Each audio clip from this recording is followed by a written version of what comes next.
Congratulations! Your Power AirFryer 360 has arrived. Now, let's take it out of the box and make sure you have all the accessories, guidebooks, and recipe books. First, open the box and remove the packing material.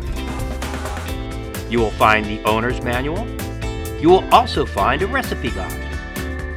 Next, you will want to take out the Power AirFryer 360 unit. It is important to remove all tape and plastic packing materials. They kept it safe in the box, but they do not belong on the unit anymore. You will also find the rotisserie bar, 2 rotisserie fork-like prongs, the drip and crumb tray, the baking tray, the crisper basket, and the airflow rack.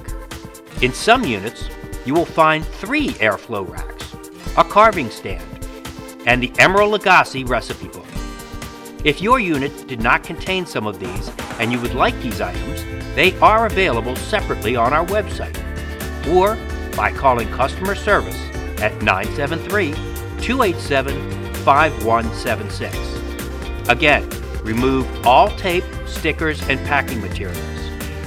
If you have all of those parts, you are ready to get started with your Emeril Lagasse Power AirFryer 360.